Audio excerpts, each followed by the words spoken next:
Legal, então sejam todos e todas muito bem-vindos e bem-vindas.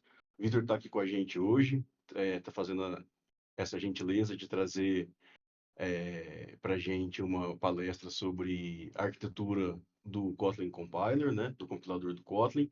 E não só isso, né, de bônus a gente vai ganhar também aí uma introdução aos principais aí conceitos envolvidos em compiladores. Isso é muito interessante, é uma disciplina muito importante, né, para quem é do desenvolvimento de software, da computação, do desenvolvimento de sistemas de forma geral. Bom, então é isso. Eu vou deixar aqui o próprio Vitor se apresente aí, tá?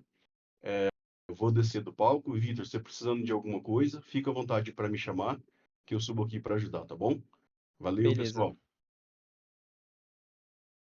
Então, pessoal, primeiramente, muito obrigado pela presença de todos. É um tema bem legal de se conversar e eu acho que vai ser interessante. Então, só para confirmar, vocês estão vendo a minha tela?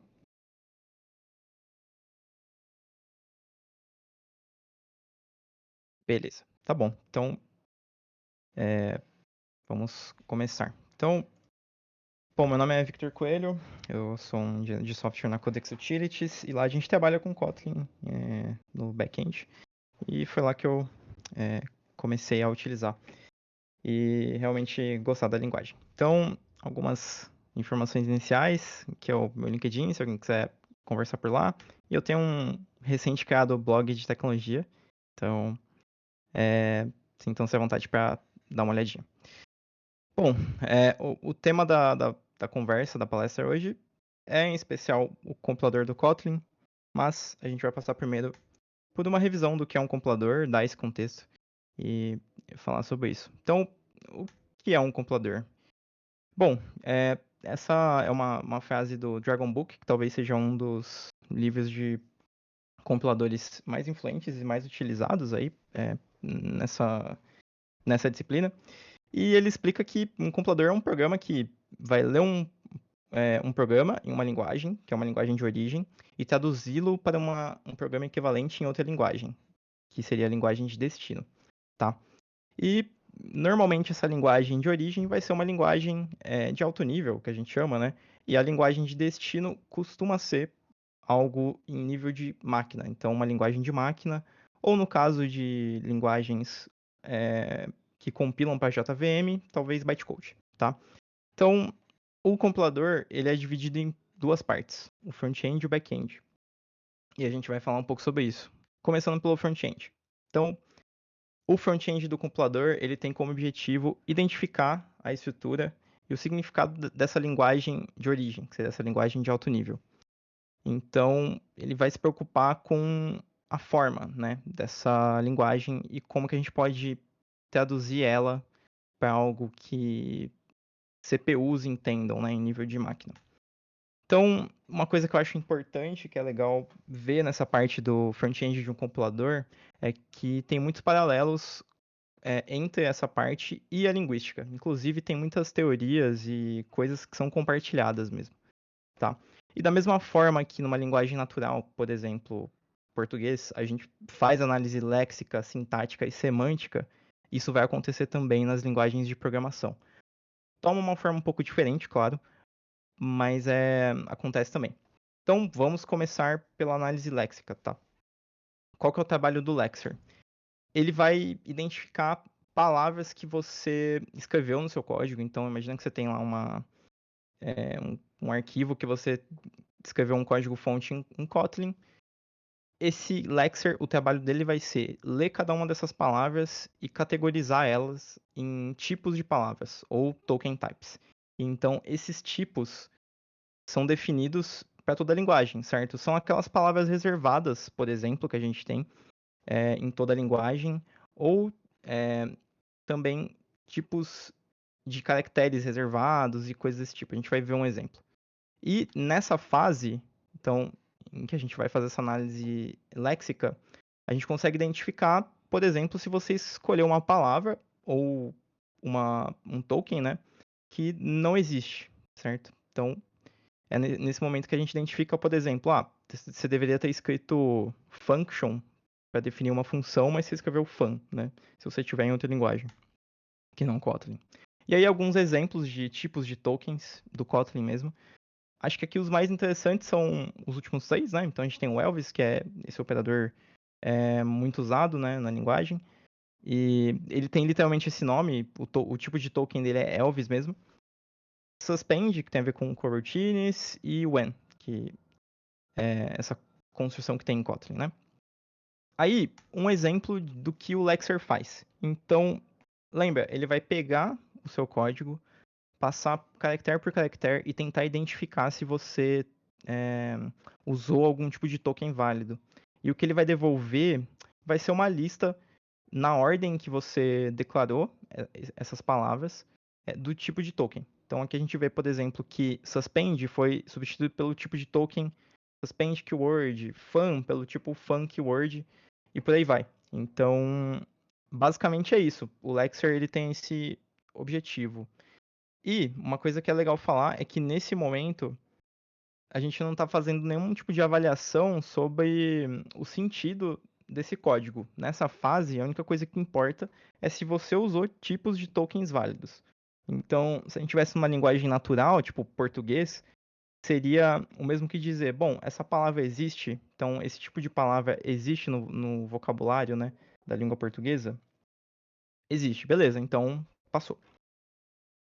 A próxima etapa, né, de compilação, ela envolve a análise sintática. Então aqui a gente vai tentar entender, a partir da gramática de uma linguagem de programação, se as frases que você está usando, formando, né, formada por esses tokens, então as linhas do seu código, vamos colocar assim, se elas fazem, se elas se adequam dentro da gramática da linguagem. De novo, acho que a comparação com português. Você pode escrever palavras que existem na linguagem, né, em português, mas que gramaticamente estão incorretas. A ideia aqui é a mesma, tá? E aí, uma coisa que a gente usa, que também é da linguística, é esse conceito de gramáticas livres de contexto, que são escritas mais ou menos assim. Então, é muito comum para a linguagem de programação você definir a gramática nesse formato de uma linguagem, de uma gramática livre de contexto, e, em especial, usando alguma forma desse Backus-NOR, que define a gramática de forma recursiva, né? Então, vai ter um exemplo aqui na frente, mas se a gente olhar a raiz, né, onde começa a primeira linha, né, dessa gramática, define um program que é criado por DEC, que seriam declarações, statements, e se a gente for descendo, em especial olhando ali o que seria um statement, ele pode ser uma expressão, e essa expressão, ela define coisas que são literais, né, que acabam, mas ela também pode ser um conjunto de expressões. Então você tem uma estrutura relativamente fácil de ver que é recursiva e, de certa forma, ela vai formar uma árvore, tá? E a gente vai ver que isso é importante mais para frente. Mas então isso é um exemplo de uma gramática. E aqui é um exemplo de uma linha de código que se conforma com aquela gramática. Então, tem um type name, então a gente tem aqui uma declaração, né? Tem esse type name. Aí ele vai ter um identifier, que eu chamei de full bar, e ele tem uma expressão, que é formado por duas expressões. Então você consegue decompor essa linha de código a partir da gramática, tá? E como que a gente identifica isso programaticamente, né? Através de um parser. Então, o que acontece é que você consegue pegar essa definição gramatical nesse formato que é livre de contexto e transformar isso numa máquina de estados, tá? E aí, com essa máquina de estados, você consegue passar o código que você recebeu do Lexer naquele formato, com os tokens, né? E ver se em algum momento você chega num estado lá que não existe, certo? Então, se você chegar num momento desse, você sabe que tem algum erro de gramática no seu código. E aí, uma coisa que é legal falar é o seguinte: tem parsers que são gerados automaticamente, em especial para linguagens mais simples, então tem formas de fazer isso, e aí tem toda uma teoria por trás. Mas linguagens complexas acabam, às vezes, criando esses parsers na mão, porque é difícil gerar essa máquina de estados programaticamente. Além disso, o que a gente tem aqui é que, a partir dessa análise, a gente consegue também montar uma árvore abstrata de sintaxe, essa AST, que basicamente representa a estrutura do código em relação à sua gramática. Então, a AST ela vai ter essa propriedade de te ajudar a fazer um outro tipo de análise, que daí vai ser uma análise semântica, e a gente vai ver no próximo slide. Mas, a princípio, uma coisa que eu queria falar também, que vai ser recorrente na palestra aqui, é que o processo de compilação, ele funciona muito através de transformações na representação do código. Então, a gente começa com um código escrito num arquivo de texto, aí a gente transforma naquela versão pelo Lexer, né, que é em texto ainda, mas com outro sentido, né? Aí a gente pega, transforma numa árvore, e a partir dessa árvore a gente vai aplicar mais transformações. E cada uma dessas transformações é uma representação diferente e que ela é criada com objetivo. Então, a gente vai ver que tem representações aqui no meio que fazem mais sentido para você falar sobre coisas de alto nível da linguagem. Então, por exemplo, questões de semântica, de tipos, e tem representações que fazem mais sentido para falar sobre otimização de código, ou para serem mais próximas do código da linguagem de máquina, que é o nosso alvo, muitas vezes. Então, é uma coisa que eu queria relembrar. E aqui, obviamente, nesse momento, se o seu parser, você passar o seu código lá, vindo do Lexer por um parser, você vai conseguir detectar erros gramaticais. E aí, talvez, dependendo do seu compilador, ele vai parar a compilação para você. E aí, como eu comentei, a ST a gente vai usar nessas próximas etapas. Então, o processo de compilação sempre deixa alguma representação para a próxima fase, tá? Nesse momento foi essa AST, e a gente vai ver uns exemplos dela mais para frente também. E aí, por fim, a última fase clássica de um front-end de um compilador é a análise semântica. E aqui a gente vai realmente avaliar o sentido das expressões. Então, isso inclui, por exemplo, usar a AST. Então, a gente vai andar por essa AST e utilizando uma symbol table, que é uma tabela mesmo, para guardar informações de contexto da sua execução, a gente vai conseguir inferir coisas sobre o sentido daquele código. Por exemplo, escopo de variáveis, ou seja, a variável que você está tentando acessar, ela existe dentro do escopo que você está chamando ela? Ou escopo de funções. Então, por exemplo, o que está dentro de um escopo de uma função? Quais variáveis estão dentro daquele escopo? Então, a gente tem essa estrutura de dados adjacente, né, que é essa symbol table, para ajudar a guardar essas informações.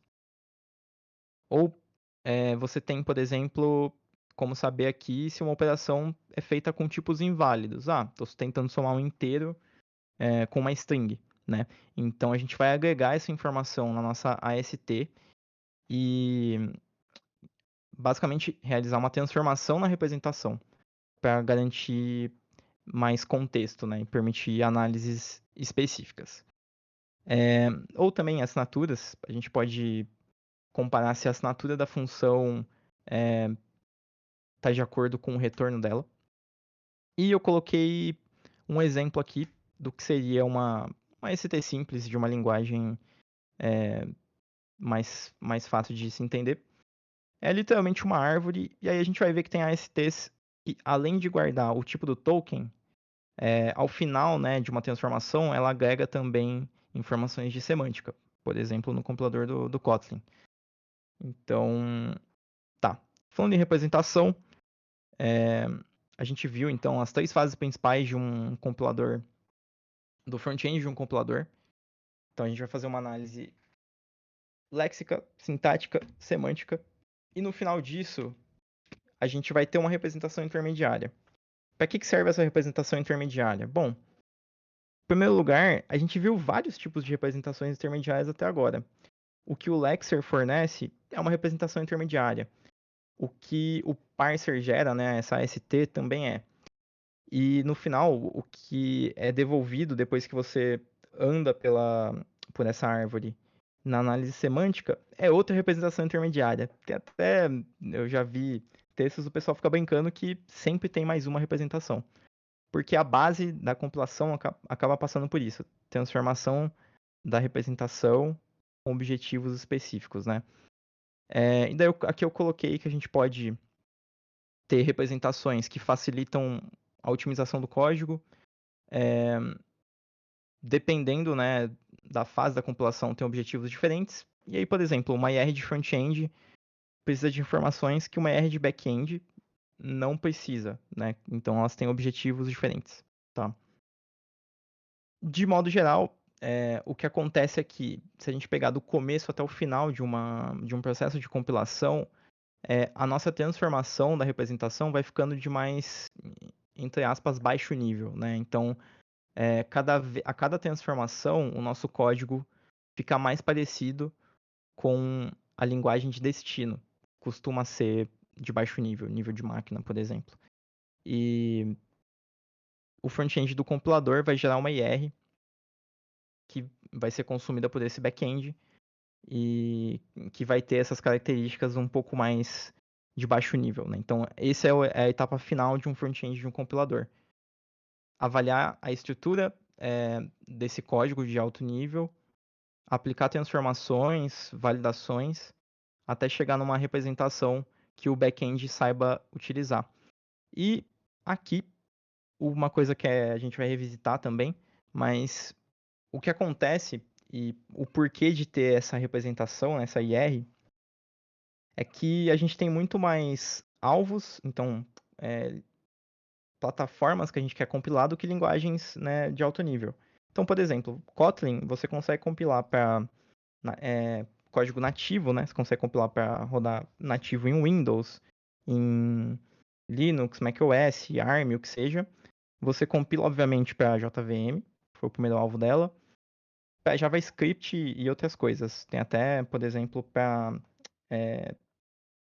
enfim, outros tipos de plataformas.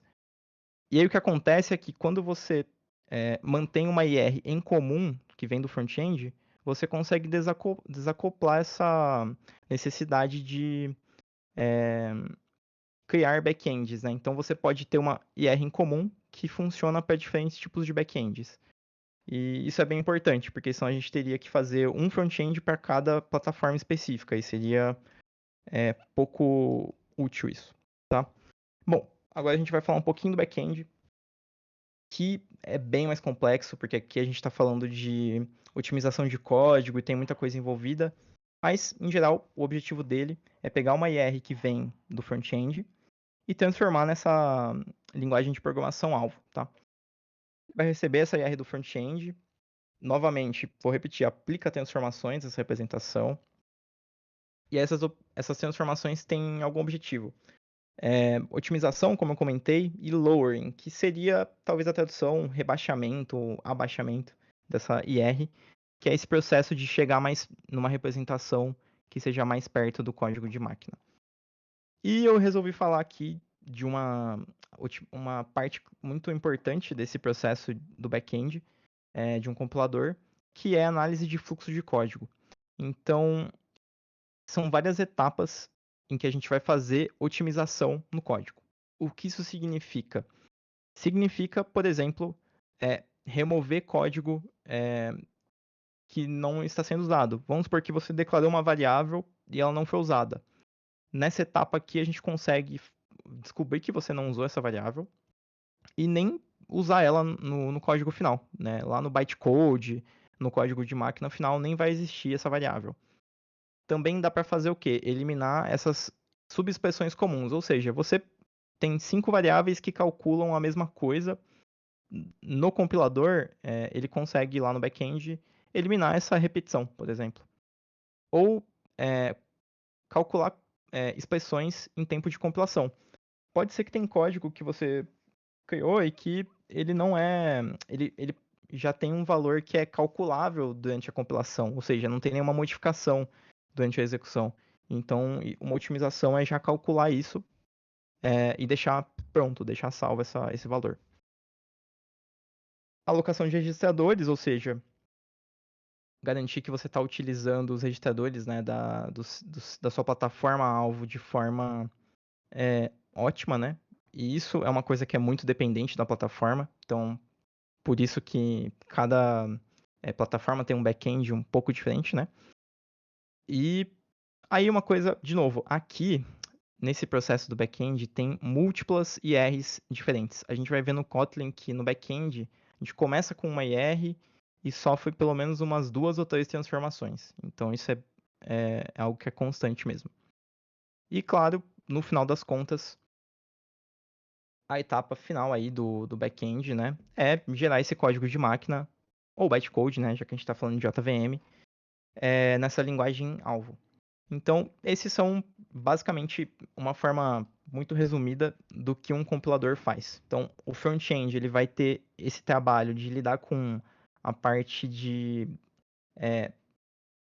semântica e sintaxe da linguagem de alto nível e gerar no final uma representação que o back-end tenha que tratar somente de otimizações e transformações para chegar nessa linguagem de máquina, tá? Então, agora a gente vai falar um pouco do Kotlin. Então, eu trouxe um diagrama aqui. Inclusive, o Slack lá do Kotlin tem um canal sobre compiler e é bem interessante. Recomendo vocês darem uma olhada. Inclusive, eu tirei de lá esses diagramas. A gente vai ver com mais detalhe cada uma dessas imagens, mas do que a gente discutiu até agora, dá para ver que é parecido, né? Tem algumas coisas a mais. Um compilador de verdade acaba sendo mais complexo. Então, a gente tem um pré-processador que é um pouco diferente ali. No final dessa imagem tem um PSI, né, um tipo de árvore, mas o meio é parecido, né? Análise léxica, sintática, e gera uma AST, e aí a gente faz uma análise semântica, né? Uma coisa que é importante aqui, eu vou falar principalmente do lado direito, que é o compilador atual do Kotlin, que é o K2, mas a gente vai falar um pouquinho também de como era antes dessa transição. Então, o lado direito desse fluxo do front-end tem a ver com o que é feito hoje e o lado esquerdo é a versão inicial do Kotlin até um certo momento de tempo. E aqui a gente está no front-end ainda, tá? E aí, back-end, ele recebe lá essa IR e é o que a gente viu mais ou menos. Ele vai fazer essas transformações de código, vai fazer umas fases de lowering. Então, aqui a gente tem algumas representações diferentes. E no final, esse diagrama é para JVM, o resultado final é bytecode da JVM, tá? E aí, só para a gente relembrar o que a gente viu nesses diagramas, tem algumas representações intermediárias, né, específicas do compilador do Kotlin, e a gente vai falar um pouquinho delas. Então, começando pelo front-end, a gente viu lá PSI, né? Então, depois da análise semântica, tem uma transformação nessa PSI. E essa PSI, ela é uma estrutura de dados que a JetBrains utiliza nas ideias dela antes do Kotlin existir. Então, ela serve para dar algumas funcionalidades que a gente usa no dia a dia lá. Então, refatoração de código, code completion, né, completar o código para você, navegação, tipo que você consegue clicar na definição da função e ver de onde ela foi chamada, de onde ela foi criada, onde ela é chamada, inspeção. E essas intention actions são aquelas opiniões, né, que você consegue ter clicando com o botão direito e ele te fala, você quer substituir esse if por um when e coisas do tipo. E essa PSI, então, é uma representação intermediária, mas que ela não nasceu para ser parte do compilador do Kotlin. Foi utilizada porque faz sentido. A JetBrains já tinha domínio dessa representação, com certeza já tinha ferramentas, né, para lidar com ela e também expertise. E o objetivo dela é muito parecido, certo? Então, fazer análise estática num código é basicamente parte do que um compilador faz. E então faz todo sentido que isso tenha sido usado. Aí eu voltando aqui no nosso diagrama, né, do front-end, então a gente passa ali da AST, faz análise semântica, transforma nessa PSI, vem para uma geração de código intermediário para transformar, no caso do K2, que é o da direita, em mais uma representação intermediária, aí tem mais análise de código, mais uma representação intermediária, e aí mais uma representação ainda, que é a representação que vai para o back-end. Então, uma coisa legal de falar aqui é que é o seguinte, essa versão da direita é muito mais próxima do que seria a arquitetura tradicional de um compilador. O que a JetBrains fazia antes, né, que é passar direto a PSI, essa representação deles, mais uma estrutura de dados chamada Binding Context, com informações de semântica, não era algo muito tradicional. Mas fazia sentido, talvez por uma questão de projeto mesmo. O pessoal já tinha conhecimento e provavelmente deveria ser mais fácil de começar por aí, para depois pensar em melhorar o compilador. Então, para finalizar essa parte da PSI, falar um pouquinho de como dá para ver ela, né? Então, se você abrir o IntelliJ, tem como baixar esse plugin aí de PSI Viewer, e você consegue ver. Dá para ver que é uma estrutura parece pastas, né? Mas é basicamente uma árvore. E isso tem para todas as linguagens suportadas pela JetBrains. Então, tem um exemplo em Go também. E faz todo sentido, porque se você tem funcionalidades da sua ideia que dependem dessa PSI, qualquer linguagem que você conseguir transformar nessa representação, você já ganha compartilhamento de código, né? Então você já consegue reutilizar as funções que você criou. Então, por exemplo, você poderia criar um plugin para sua linguagem de programação, implementar ele usando a PSI e ter code completion, ter esse tipo de coisa para sua linguagem dentro da ideia da JetBrains. Inclusive, tem alguns casos desse tipo, tá? Bom, vamos seguir em frente. Aí a gente tem a FIR, que é essa representação. Eu vou até voltar aqui. Então, a gente sai dessa PSI, que é uma representação aí que a gente falou. Tem algum tipo de processamento, de transformação, e chega nessa representação do front-end. E o que é interessante aqui no K2 é que eles passaram a usar uma representação única, né, que guarda a semântica na árvore, na própria árvore. Então a gente vai ver que esse FIR, além de ter, claro, a representação do código, ela também já guarda algumas informações extras. Então aqui é uma representação em alto nível, né, assim, de como é o processo de front-end.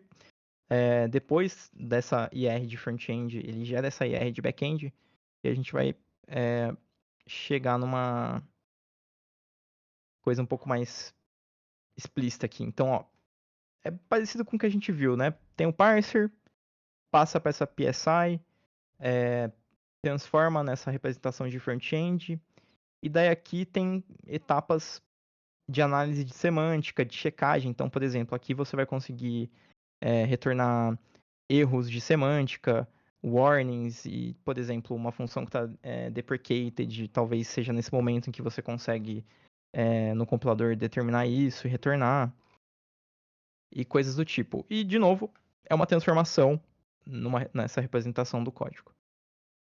E aqui é um exemplo do que seria uma FIR, né, essa representação do front-end. Note que, além de ter o tipo de token, né, tipo uma função, uma expressão, ele também guarda, quando faz sentido, o tipo daquele vértice, né? Então, tem casos em que tá falando, ó, um tipo Kotlin string, Kotlin nothing e coisas do tipo. Então, ele guarda informações de semântica. E isso é mais tradicional dentro de arquitetura de compiladores. O que era feito antes era menos comum. E um pouquinho do back-end agora, do Kotlin.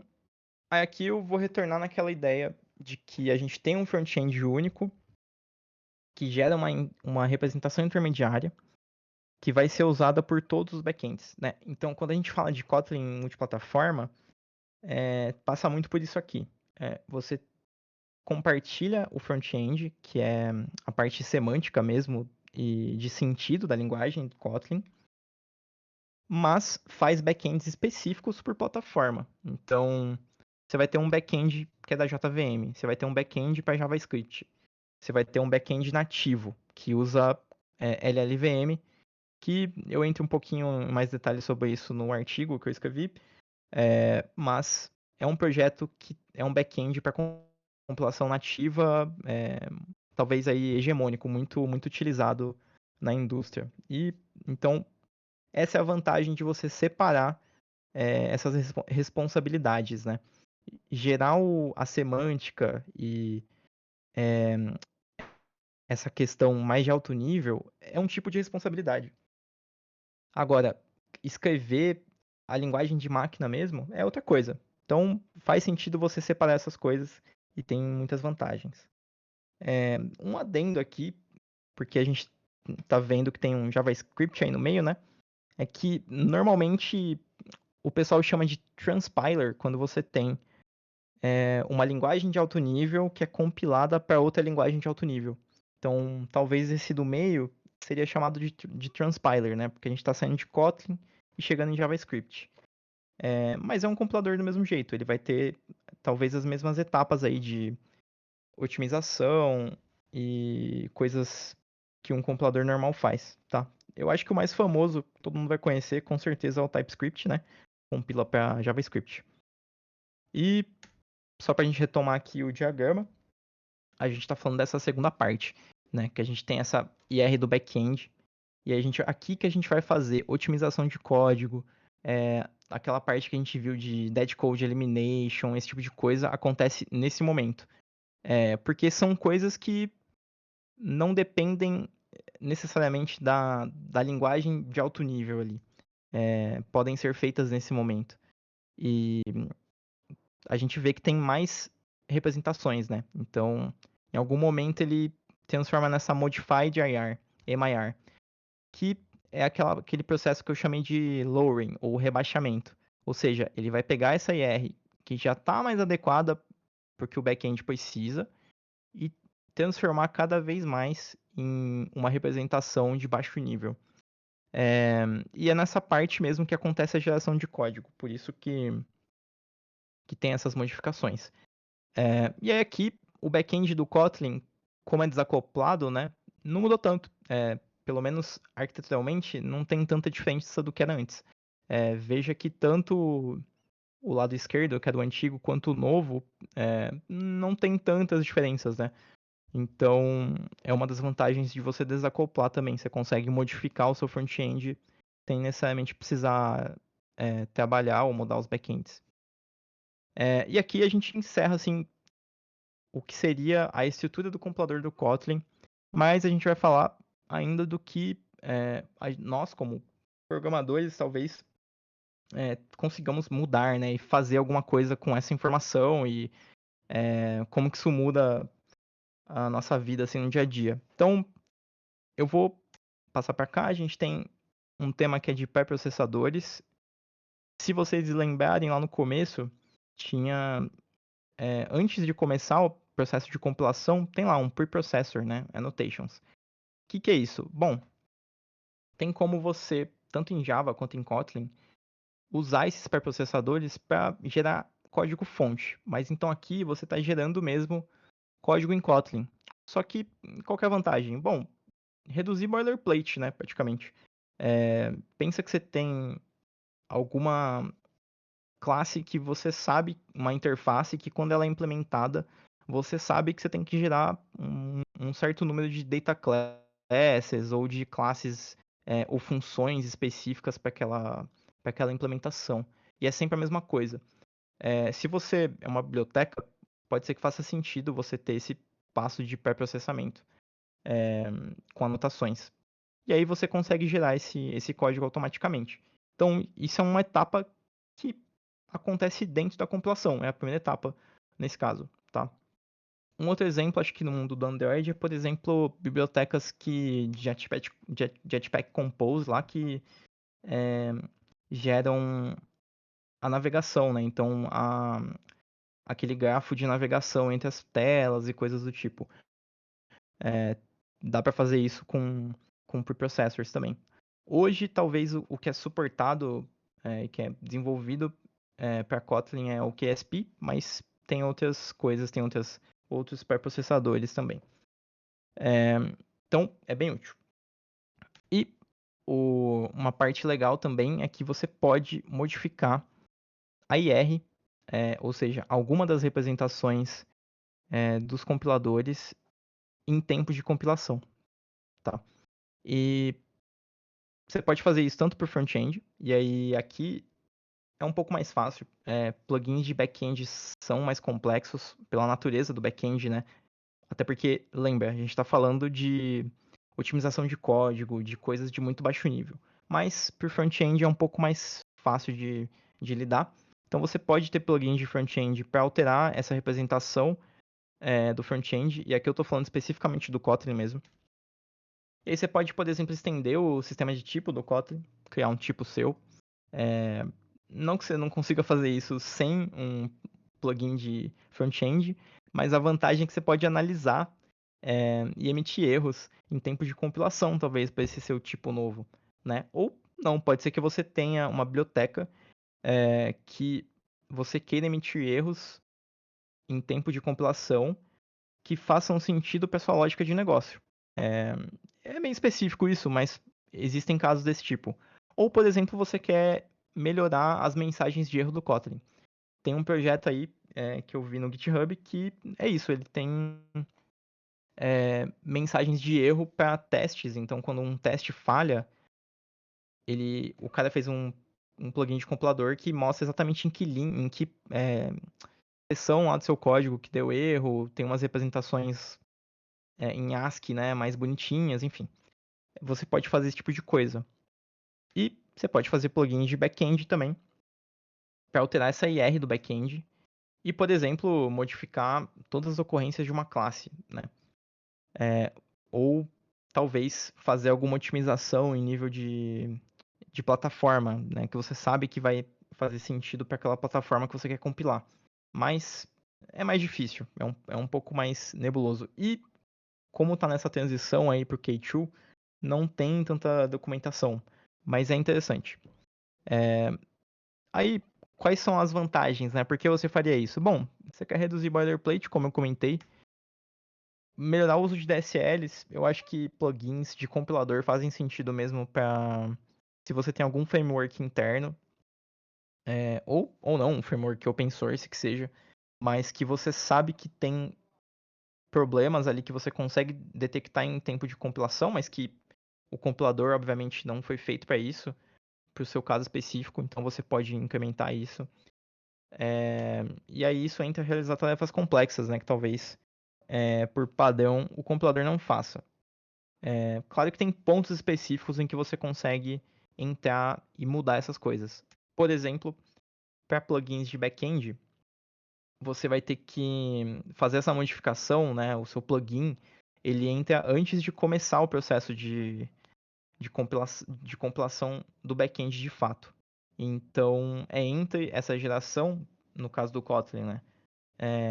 Da IR de front-end para a IR de back-end, tá? Por front-end, você tem mais opções. Então, você consegue modificar, por exemplo, nessa etapa do FIR Analyzer. Ou seja, aqui você consegue fazer plugins que fazem análise de semântica do código. E aqui que é interessante se você tem uma biblioteca com uma DSL específica e que você sabe que o uso da sua DSL tem uma semântica que o compilador não checa, mas que você consegue checar. E o que é legal também de plugins de compilador do K2 é que, por padrão, eles já vão funcionar com o plugin da IDE, né? Então, se você adicionou uma validação, por exemplo, lá de algum warning, alguma coisa do tipo, vai aparecer no IntelliJ como se fosse uma análise estática que já é feita. Mas, enfim, você pode também modificar na fase de checkers ali, ou seja, a etapa de compilação em que faz essa checagem de erros e warnings do compilador. E é bem interessante. tem aplicações, na minha opinião. Não é tão, eu diria que é um negócio meio arcano, né? Meio distante, mas é interessante. E, bom, resumindo, a gente viu um pouco sobre compiladores, passamos aí pela teoria, falando um pouco dessa estrutura de um compilador, e revisamos a arquitetura do compilador do Kotlin, tanto o que era anteriormente, mas focando principalmente na estrutura do K2. E é isso. Muito obrigado. E não sei se vocês têm perguntas, mas essa foi a apresentação.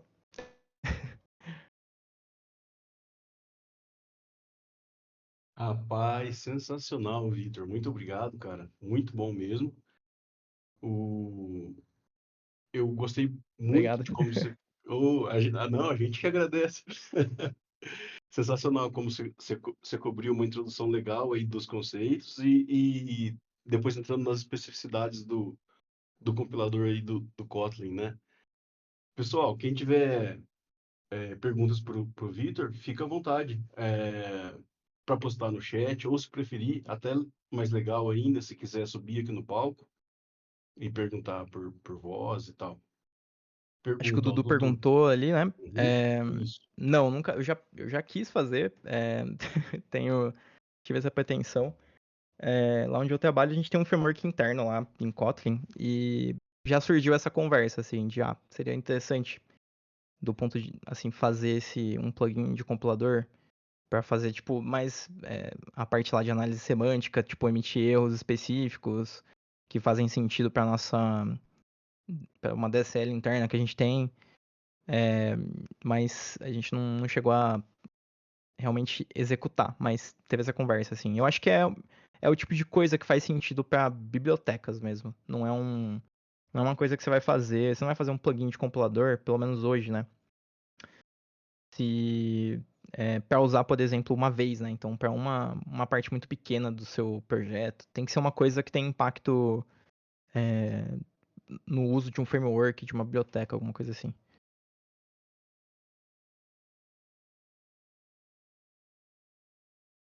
Legal, legal. Valeu, Vitor. Valeu, Dudu. O... E até sobre plugins, né, Vitor?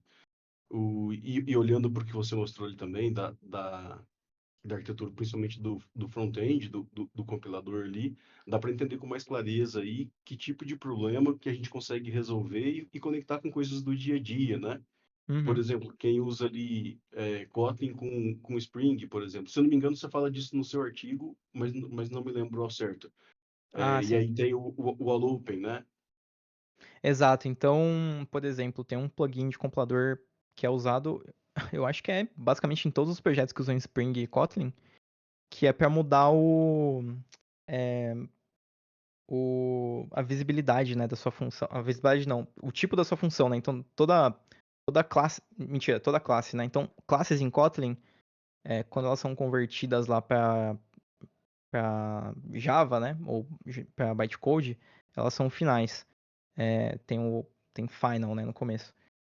Mas o Spring precisa que as classes sejam open. Todas as classes que você transforma lá em beans e coisas do tipo dentro do framework Spring tem que ser open. E assim, seria muito ruim você fazer isso manualmente, né, para todas as classes. Então tem um plugin de compilador que em tempo de compilação ele converte para você. Ele transforma lá de final para open todas é, as declarações das suas classes. Legal, legal. Acho que é um requisito do Hibernate, né? Não tenho certeza. Eu também Ô, não sei direito. ô Celso, fica à vontade, cara. Sobe aí no palco. Seu microfone tá fechado. Vou falar no mudo aqui, né? Faz parte. Cara, assim, estou muito contente com esse conteúdo que o Vitor trouxe. Eu ingressei no universo Android no meio do ano passado e fiquei maravilhado ali com o que o Kotlin faz, né, em relação ao Java, né? As duas linguagens são muito boas, né? Só que o Kotlin deu uma enxugada muito top ali na questão da sintaxe. E aí eu acabei perdendo um pouco ali do começo da palestra do Vitão. Aí eu fiquei na dúvida ali se o Vitão um dia faria um reprise desse conteúdo magnífico aí, ou se eu perdi mesmo, né? Enfim, queria saber um pouco aí, Lucas e Vitor. Ficou gravado, né, Lucas? Você gravou, né? Ou tá Cara, gravando nesse momento? então, dependendo da sua resposta, a gente para a gravação agora e marca outra. Mas agora falando sério, Celso, essa palestra de hoje, e na verdade a do Miguel também, da semana retrasada, elas estão sendo gravadas, tá? Vão ser disponibilizadas no YouTube, no canal da comunidade, e eu mando o link depois na comunidade. Não consegui fazer a do Miguel ainda, eu vou fazer a do Miguel junto com a do Vitor e subir as duas lá pro canal. Mas eu, assim, da minha parte, o Vitor volta Pô, quantas vezes aí é quiser outra para. maneira, cara. Com certeza, faça. A gente pode fazer de novo, com certeza. Eu Legal, escrevi um legal. artigo também, depois eu mando o link, tem um artigo lá falando do mesmo tema. Aprofundei em algumas coisas diferentes. Acho que é um complemento legal também. Perfeito, cara. E esse é um Legal. assunto muito velado, né? Se a gente for ver mesmo, né? Assim, né?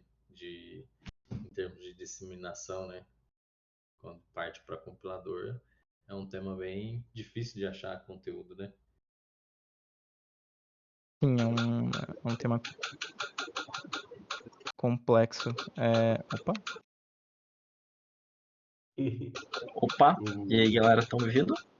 ô, sim. Dudu, beleza? Opa, beleza. Pô, muito massa, Vitor. Muito show esse tópico. Eu sou bem entusiasta disso, sim. Ah, que legal. Eu acompanho o desenvolvimento do KSP faz bastante tempo. Eu até tenho uma Uhum. contribuição lá no projeto. Tipo, ajudei a construir a interface lá do Simul Processor Provider. Só para mostrar assim, o quão entusiasta que eu sou dessa parada de Pô, que da compilador hora. e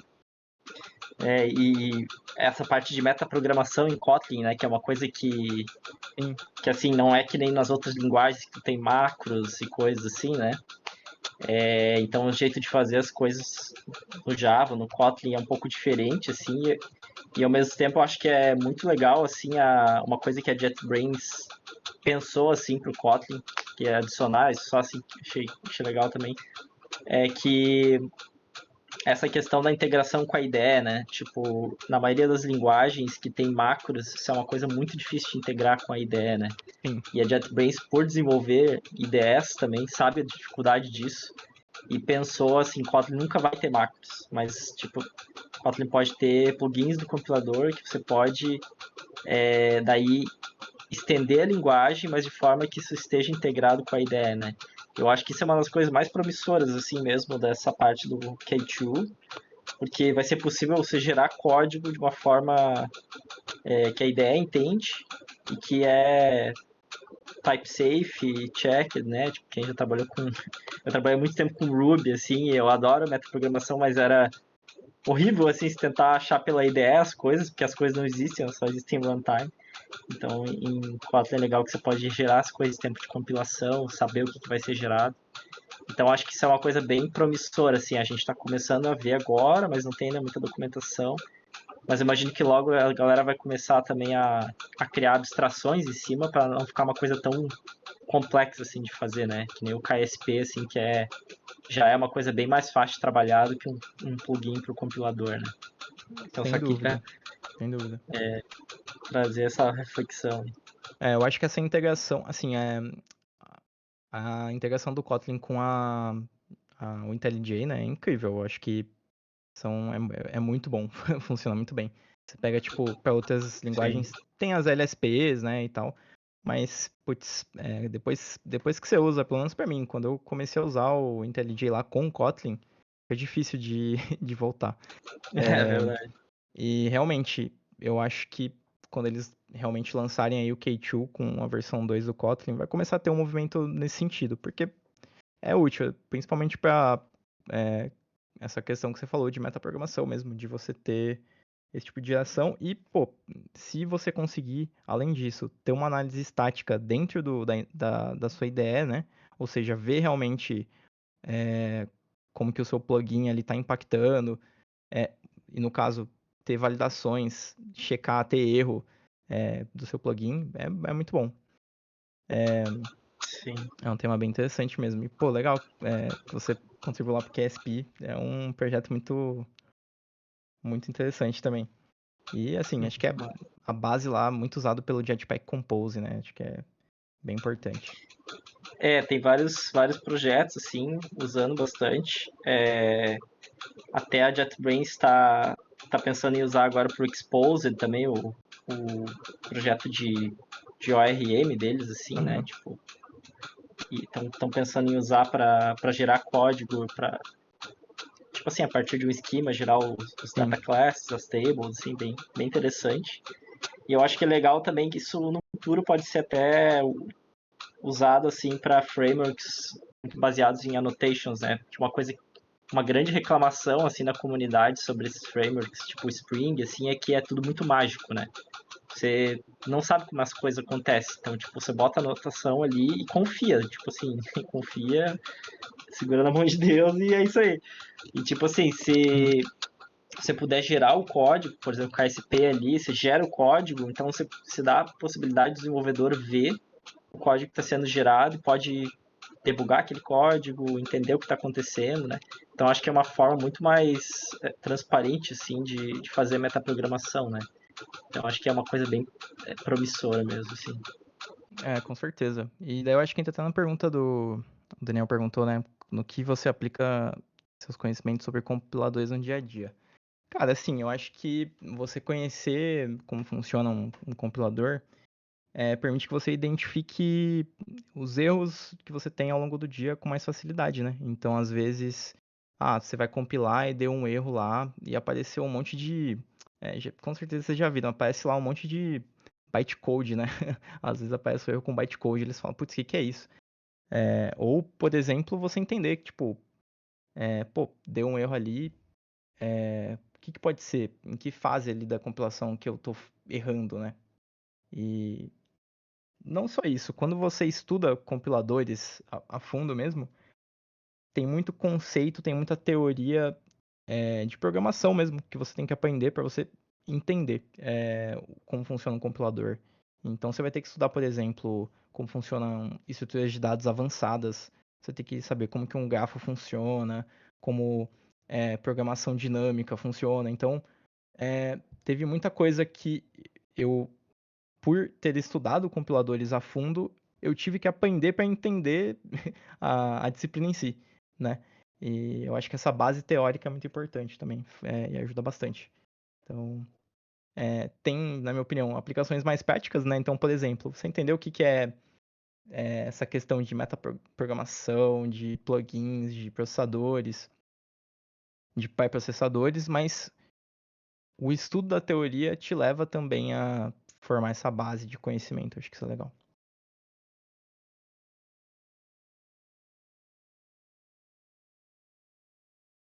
Legal, legal.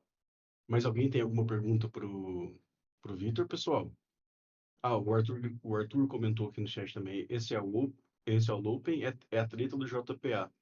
O JPA não foi feito para ser usado em coisas imutáveis, Tá. aí criou esse contorno, tanto que ele não foi feito, vai depender de herança para criar proxies, esse tipo de coisa, né? Se não estiver falando besteira.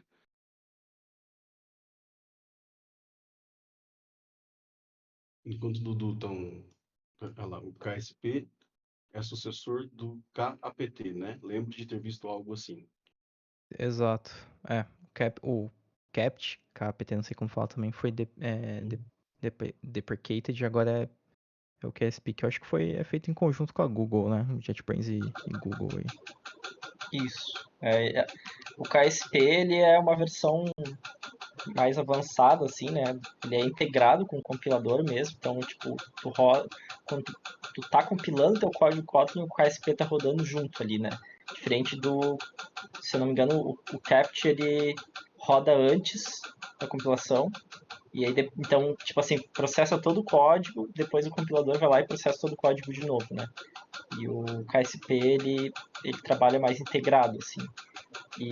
Só que agora, com o KSP2, tem algumas limitações, assim, por causa da forma que foi implementado, algumas coisas até acho que envolvendo a API de de compilador do Kotlin, e o KSP2 agora ele vai poder ser rodado também separadamente. Então, você pode rodar ele numa etapa anterior ou posterior à compilação, ou usar ele integrado, como é a versão atual, assim, né?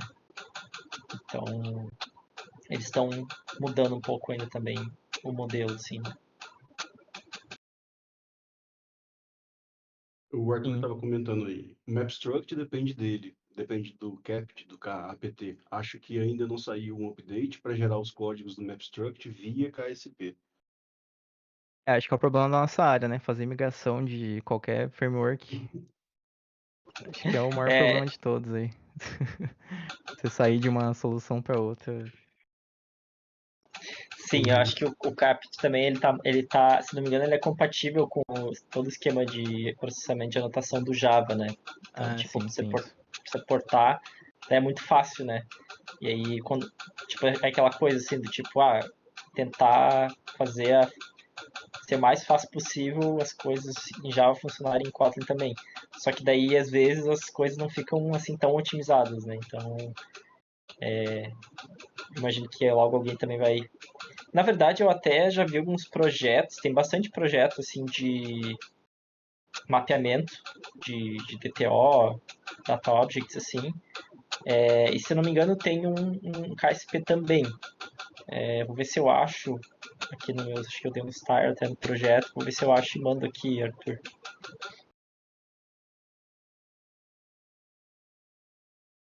É legal, acho que tem um pouco disso, como Kotlin tem essa questão de uma das proposições é ser 100% interop com Java, né? Então tem algumas coisas que tem que ser, acabam sendo é, ficando no meio do caminho para ter essa compatibilidade, né? Não tem jeito.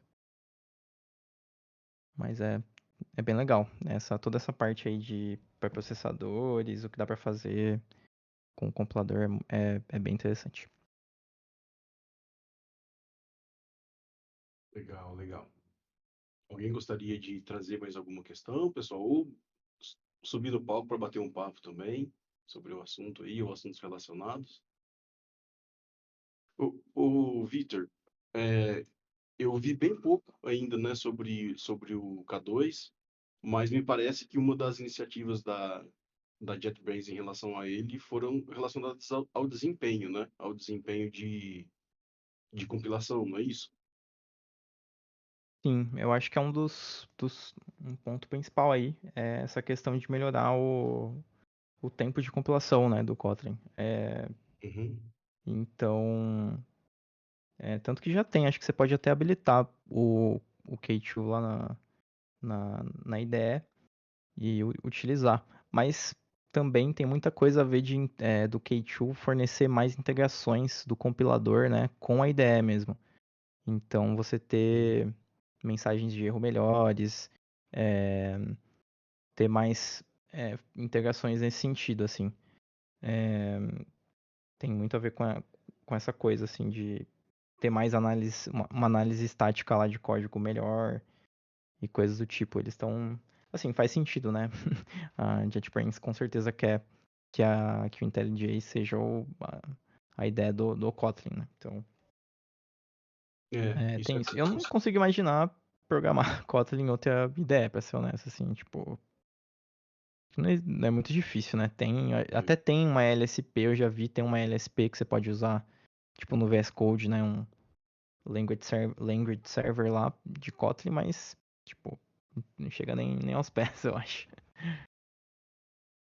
é, Dudu, você eu- queria falar alguma coisa? Acho que você tinha.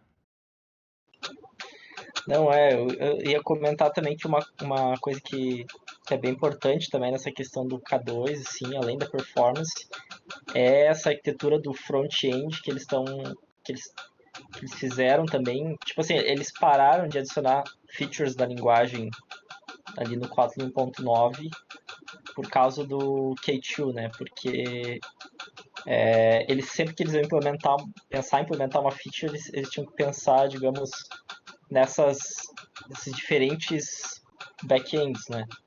Então, com o K2 agora tendo o front-end ER ali, você pode implementar as features nesse front-end AR e funciona em teoria para todos os backends, né? Isso é uma outra grande vantagem assim do K2, né? Outro grande foco que eles deram. Ah, legal, interessante isso. Eu não sabia dessa informação, mas faz sentido, né? Porque pelo diagrama lá que a gente viu, com essas representações novas no front-end, você tem mais opções de modificar e de fazer coisas ali, né? Mesmo, Certo. assim, não necessariamente por plugins, mas a própria JetBrains melhorar o compilador na parte do front-end. E eu acho que o Kotlin, dá pra ver que eles estão levando essa questão de multiplataforma muito a sério, né? Eu acho que é uma parte grande do roadmap deles. Então, faz sentido. Assim, esse negócio de separação ali, desacoplar o back-end do front-end, pô, são padrões de software que a gente faz no dia a dia também, né? Você desacoplar algumas coisas. Então, você vê que, claro, é um tema ali que é mais obscuro no geral pra gente, mas segue padrões de software que a gente também usa.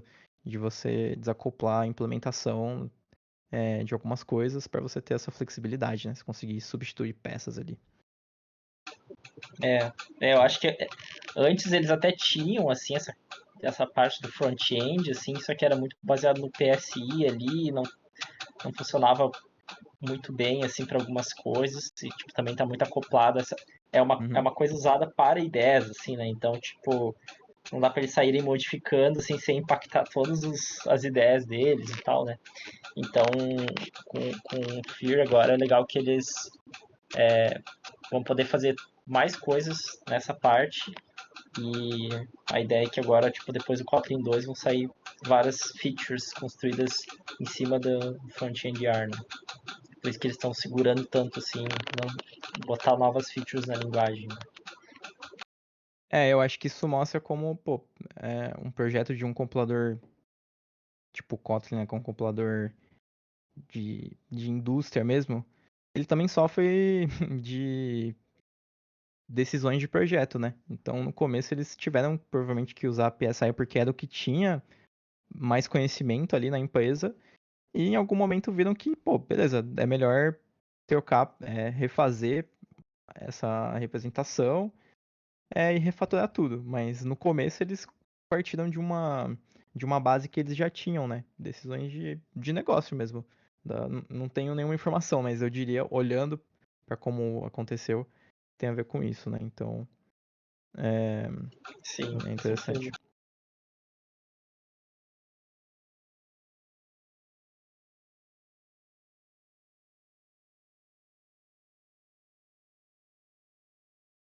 Legal, legal.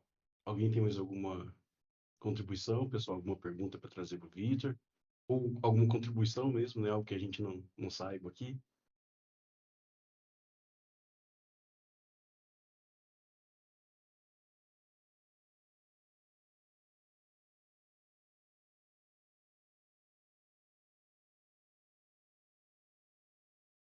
O Arthur vai dizer algo, né, Arthur?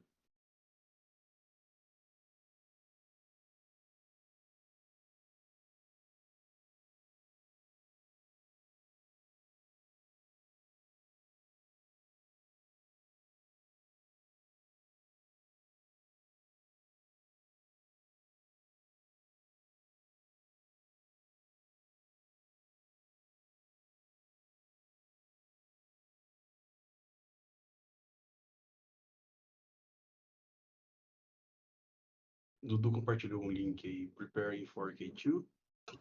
Legal. Eu queria aproveitar que a gente falou bastante do K2. Hoje mesmo postaram esse link aí no Reddit, achei bem legal, porque ele fala sobre várias coisas assim, que estão acontecendo no ecossistema aí de Kotlin, que estão sendo impactados assim por essa mudança para K2. Então, tipo, como é que eles estão fazendo com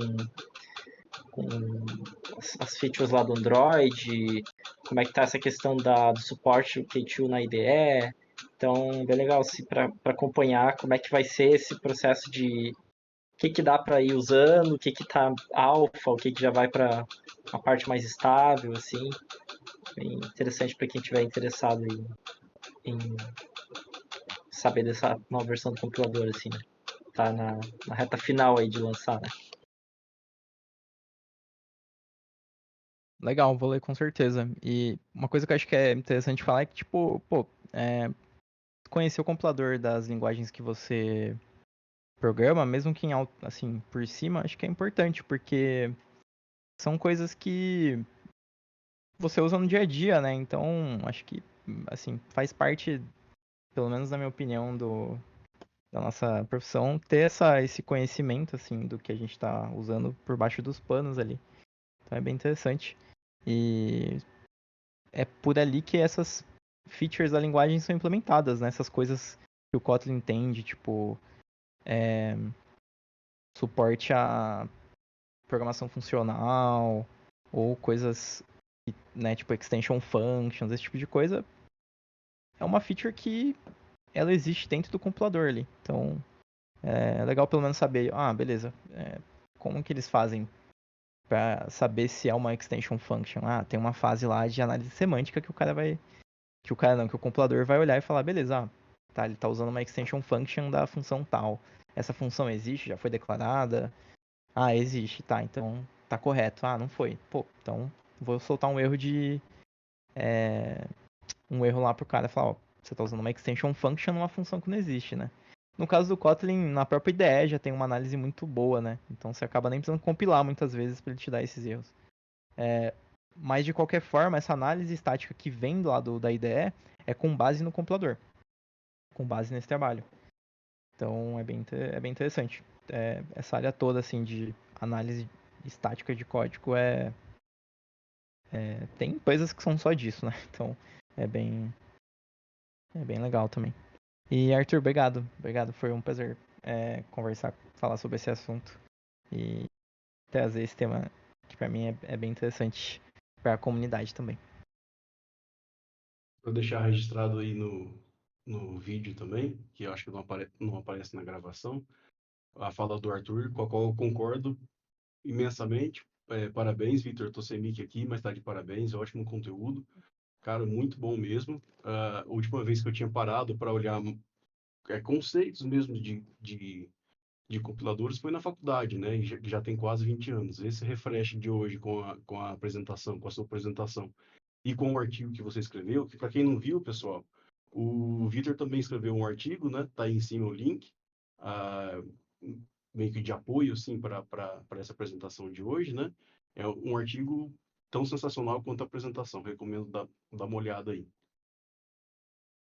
mais Beleza, alguém fico gostaria feliz. de... Obrigado pelo espaço também. Que bom que agregou, que foi um conteúdo legal. Foi muito legal escrever sobre isso também. Que legal, que legal. E, cara, investe mais em escrever artigos que você é fera, né? Ah, É fera nisso aí. eu E eu pretendo, acho, vou fazer isso eu sim. acho que deveria ter uma continuação dessa talk, que é fazer um hands-on de um compiler plugin. Que eu Isso é também estou legal, pô. interessado em fazer, de repente a gente pode trabalhar junto aí, Vitor, em fazer Legal, vamos um- movimentar lá nos canais da comunidade, vamos fazer isso acontecer. Eu fazer um fecho. plugin bem simples aí, que Eu queria ter insere um Hello feito. World ali no código, talvez. Eu queria ter feito, mas eu não tive esse tempo. Fazer um plugin de compilador é um pouco mais complexo, ainda mais hoje em Não, dia. não é. Que não Ainda tem mais no estado que tanta tá, assim, que tem documentação. que catar lá no Slack a documentação É, lá, que o pessoal tá conversando lá. exato, exato. Inclusive o Slack lá, eu comentei no meio, né? Mas o Slack do Kotlin, tipo, é bem legal porque os desenvolvedores do compilador, eles respondem direto o pessoal, e não só nesse canal, né? Mas eu peguei muita informação de lá também. Então eu recomendo o Slack do Kotlin lá. Mas legal, gostei da ideia. Vamos agitar isso sim, eu fecho. Acho que é uma Mas, continuação bem legal. bora fazer. Tem Sensacional. link E aí a do gente dá um jeito. Aham, acabei de postar aí, ó. E aí Nossa, a gente dá um jeito de fazer esse projetinho chegar na JetBrains, hein, Victor? Com a assinatura do Rapt Victor lá embaixo. Pô, ia ser legal. Feito pela comunidade PR, né? Ia ser da hora. Já pensou? Já pensou? Mas, Para quem não viu ainda, pessoal, eu postei aí, tá? Eu tinha postado antes, já postei novamente o link para pro Slack da JetBrains, do Kotlin, né? Kotlin Lang, que o Victor estava falando agora. É uma comunidade no Slack, gratuita, aberta, tá? Quem quiser é só entrar. E aí tem a listagem de canais lá, que é só você ir, selecionar os canais dos tópicos que você tem mais interesse, né? Tem um canal BR lá, inclusive, mas o movimento nele é bem baixo, infelizmente. Mas o restante é sensacional, é muito bom mesmo.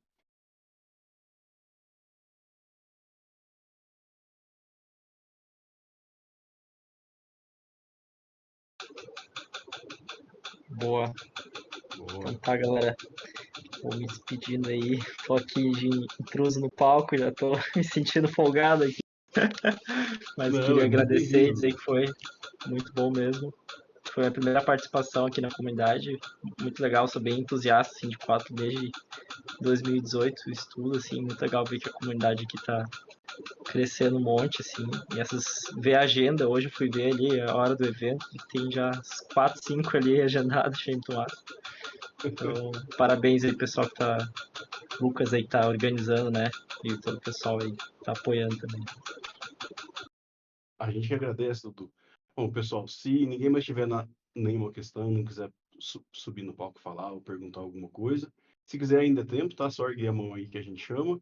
Mas caminhando para a nossa finalização aqui de hoje, então, agradecer a todo mundo que tá aqui, que está participando, que está aqui aprendendo com a gente, que está ensinando. Agradecer de novo ao Vitor, que está aqui dando essa contribuição sensacional. Cara, quem agradece aqui é a gente que está aqui, é a comunidade, é a nossa comunidade, a Kotlin Devs Brasil, e a comunidade de Kotlin de forma geral brasileira, porque eu espero que esse vídeo também chegue para bastante gente, né, no nosso canal e possa ajudar muita gente. E é isso. Eu vou fazer a publicação dos vídeos, tá? Do de hoje, do Vitor, do Miguel também, e dos seguintes. O Arthur, que está aqui com a gente também hoje, ele vai dar uma palestra para a gente também, super legal.